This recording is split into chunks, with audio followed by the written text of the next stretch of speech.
기독교는 희망의 종교입니다. 왜 그러냐면 우리에게는 부활이 있기 때문에 그렇습니다. 오늘은 예수님께서 십자가에 죽임을 당하시기 하나님의 능력 아래서 부활하신 부활주일 아침입니다. 이 부활절 아침에 나에게 부활되어야 할 것이 무엇인가 한번 깊게 생각할 수 있는 이 시간 되기를 간절히 바랍니다. 중요한 것은 부활은 죽음이 전제되어야 한다는 사실입니다. 부활의 사전적인 의미는 죽었다가 다시 살아나는 것입니다. 즉 죽음이 없는 부활은 없다라는 것입니다. 부활은 죽음 이후에 일어나는 것입니다. 예수님의 십자가의 고난에 죽음이 없었다면 예수님의 부활의 영광도 없는 것입니다. 우리 신앙에 있어서 문제가 되는 것은 뭐냐면 이 십자가의 죽음의 고난이 없이 부활의 영광만 바란다는 것입니다. 우리 안에는 두 개의 영적인 그런 영역의 싸움을 싸우고 있다. 이렇게 성경은 말씀하고 있습니다. 그래서 여러분 바울은 로마서 7장 20절부터 23절에 보시면 내가 만일 내가 원하지 아니하는 그것을 하면 이를 행하는 자는 내가 아니요 내 속에 거하는 죄니라. 그러므로 내가 한 법을 깨달았노니 곧 선을 행하기를 원하는 나에게 악이 함께 있는 것이로다. 내 속사람으로는 하나님의 법을 즐거워하되 내 지체 속에서 한 다른 법이 내 마음의 법과 싸워 내 지체 속에 있는 죄의 법으로 나를 사로잡는 것은 보는도다. 오라 나는 공고한 사람이로다. 이 사명의 몸에서 누가 나를 건져내랴. 자, 이렇게 탄식을 합니다. 자, 우리 안에는 두 영적인 세력이 다툰다는 것입니다. 하나님의 법을 중심으로 한 선한 마음과 사탄을 중심으로 한 악한 마음인 것입니다. 사람들마다 다들 선하게 살고 싶어하는 마음들이 있습니다.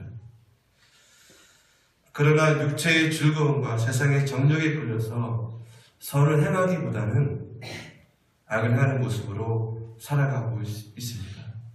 바울은 자신에게도 이러한 모습이 있음을 고백하면서 이렇게 탄식하고 있지 않습니까? 오라 나는 공고한 사람이로다. 이 사망의 몸에서 누가 나를 건져내랴. 이렇게 탄식하고 있습니다. 바울은 그 탄식에 대한 해답을 말씀을 통해서 이렇게 하고 있습니다. 고린도전서 15장 31절입니다. 자, 여러분 이 말씀을 함께 읽었으면 좋겠습니다. 앞에 보시고요. 같이 한번 읽겠습니다. 시작. 형제들아, 내가 그리스도 예수께서 가진 바 너희에게 대한 나의 자랑을 두고 단언하노니 내가 죽는다. 바울은 자신이 예수 안에서 새로운 사람이 되어 변화된 삶을 살기 위해서 나는 날마다 죽는다. 이렇게 말하고 있습니다. 즉 자신의 자랑과 교만과 게으름과 욕망과 욕심, 미움 이런 모든 것들을 날마다 십자가에 죽이는 것입니다. 자, 여러분 이와 같이 우리가 우리의 속사람, 우리의 속성이 죽지 않으면 부활은 없다는 것입니다. 죽음이 없이는 부활이 없습니다. 자, 우리가 그런 무엇이 죽어야 될까요, 여러분? 여러분 한 샘에서 쓴물과 단물이 동시에 나올 수 없는 것처럼 교만과 겸손이 함께 있을 수 없는 것입니다. 욕심과 양보는 함께 할 수 없습니다. 미움과 사랑이 함께 할 수 없는 것입니다. 높아짐과 낮아짐이 함께할 수 없습니다. 미움과 불신이 함께할 수 없습니다. 두려움과 평안이 함께할 수 없는 것입니다. 하늘의 면이 썩어져야 새싹이 나며 열매를 맺는 것처럼 죽어야 살아나는 것입니다. 죽지 않으면 새로운 삶을 살 수 없다는 것입니다.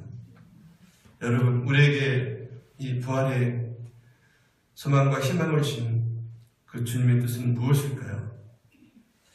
부활주일 아침에 우리의 삶에서 무엇이 죽고 무엇이 부활되어 있는지 점검하는 지혜를 가지시기를 바랍니다. 예수를 만난 사람들은 변화되고 거듭납니다. 그 중에 한 사람, 오늘 본문에 나오는 사도 바울입니다. 사도 바울이 예수님을 만나는 사건이 기록되어 있는데요. 바울이 예수를 만나기 전에는 예수를 잡아 죽이는 일에 가장 먼저 앞섰던 사람입니다. 그는 최초의 순교자 스데반 집사를 죽이는 일에도 가장 먼저 앞서서 증인이 되었습니다. 그는 예수를 믿는 사람들을 잡아 옥에 가두며 죽이고 교회를 박해한 일에 열심을 다했습니다. 그는 그렇게 하는 것이 하나님을 사랑하는 일이라고 믿었던 것입니다. 예수님이 하나님의 이름을 망령되게 하는 악한 사단의 세력이라고 생각했던 것입니다. 그러던 그가 예수를 믿는 사람을 잡아가기 위해서 다메섹을 가던 중에 부활하신 예수를 만나게 된 겁니다. 사울로서는 엄청난 충격적인 그 사건을 경험하게 됩니다. 얼마나 충격이 컸던지요. 이 사흘 동안 보지도 못하고 먹지도 마시도 못했다고 그랬습니다. 바울은 부활의 예수를 만난 이후에 놀랍게 변화되었습니다. 그는 스스로 이름을 바꿉니다. 이름을 바꿨다는 것은 무슨 의미냐면 이제부터 새로운 삶을 살겠다라는 그런 의지를 표현하는 것입니다. 사울이라는 이름을 바울을 바꿨습니다. 사울은 큰 자라는 뜻이고요. 바울은 작은 자라는 뜻입니다. 바울이 큰 자라는 이름을 죽였을 때 작은 자라는 바울의 이름이 하나님에서 더 귀하고 존귀한 이름인 것을 알게 되었던 것입니다.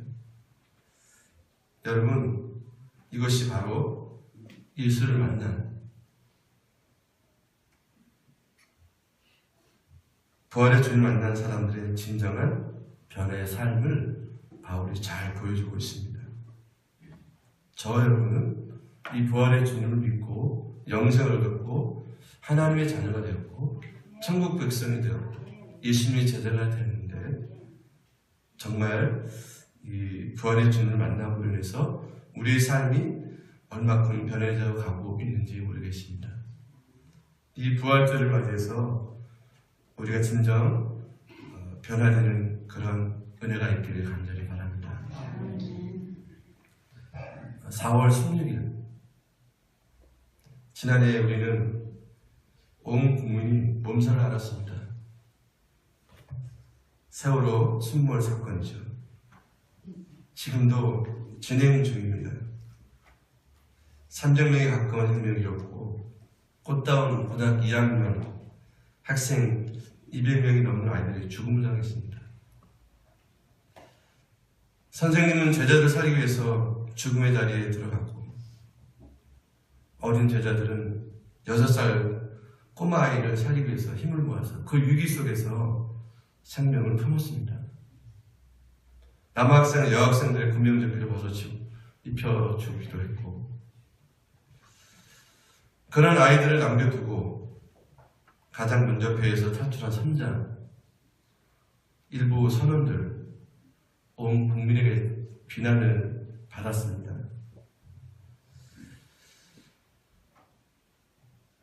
비난을 받아야 마땅하죠.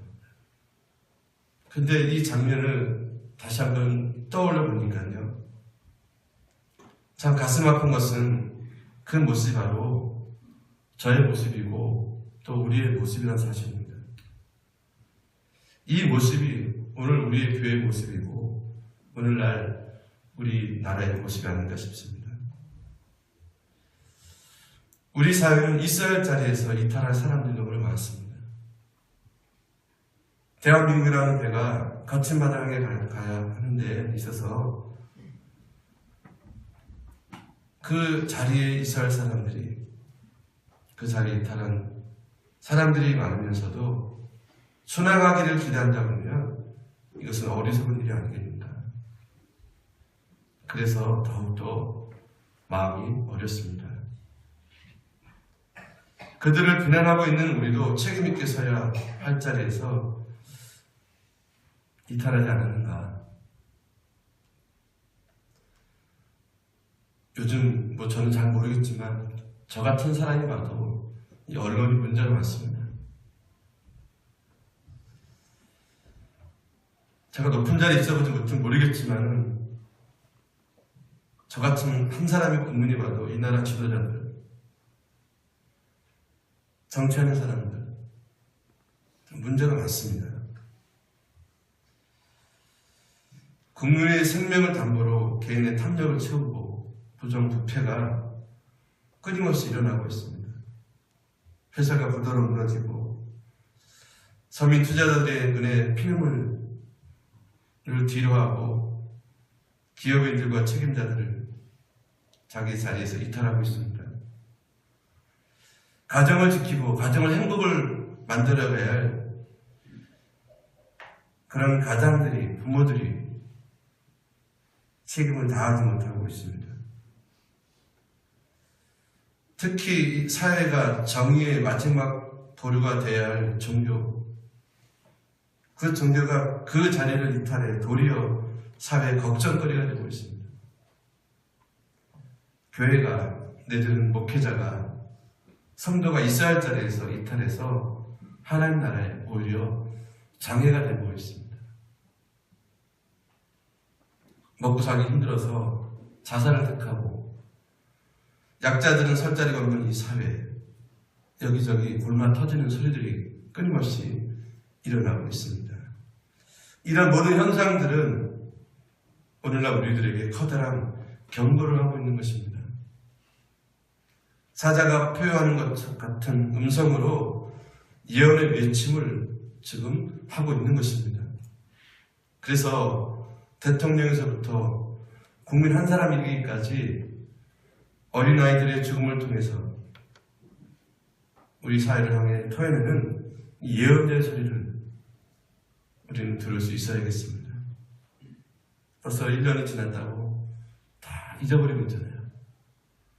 하나 해결한 거 없이 지나가고 있습니다. 자, 우리 개인, 그리고 우리의 가정, 그리고 교회, 나라 전체에 진정한 변화, 진정한 부활이 필요합니다라고 생각합니다.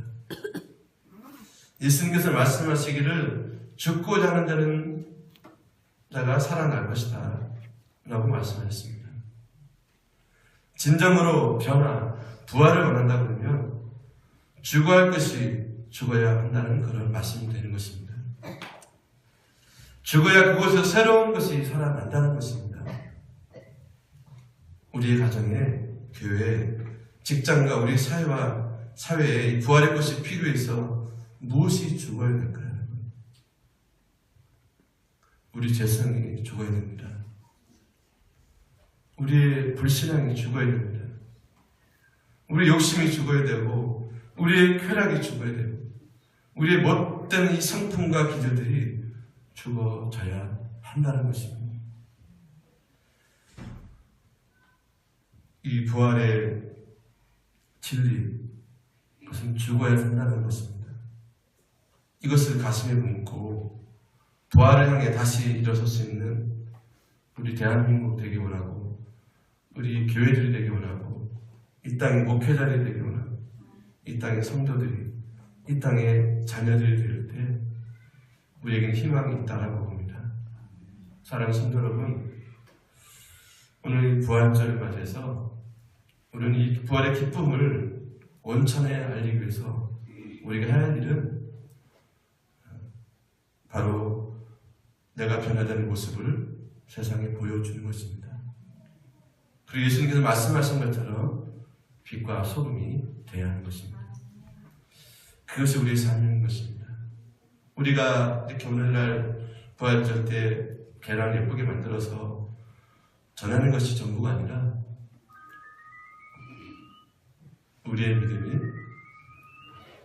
진정 변화와 부활된 모습으로 서는 그 삶의 모습을 통해서 이 부활의 주님을 전할 수 있는 저와 여러분 되기를 주의 이름으로 간절히 축원하고 드립니다. 기도하겠습니다.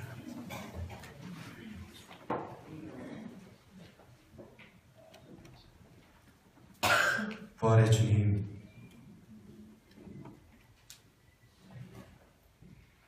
이 땅에 우리의 죄를 위해서 인간의 몸으로 오시고 모진 고난과 순환과 수욕 다 당하시고 그 채찍의 아픔, 십자가의 못을 박히는 그 엄청난 죽음의 고통, 그러나 그것을 참아 인내하시고 끝내는 죽으심으로 부활하셔서 우리에게 영생을 주신 주님, 예수님이 우리를 위해서 자기 목숨을 내어주셨건만 우리는 그 주님을 위해서 내 자존심, 그 알량한 자존심 하나 죽이지 못하는 연약한 저희들이 아니겠습니까?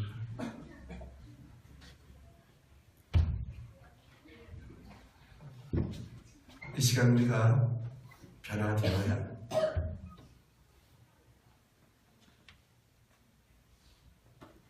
그래야 이 세상이 지금 나라로 바뀌어질 줄 믿습니다. 사랑하는 주님, 오늘 부활절을 맞이해서 적어도 부활을 믿는 모든 우리 성도들이, 교회들이, 주의 종들이 이제 부활의 진정한 내가 죽는 부활의 진리를 깨닫고 이 땅에 부활의 소망을 온천에 전하는 우리 모두가 다 되게 해 주시옵소서. 예수님의 이름으로 기도 올려옵니다.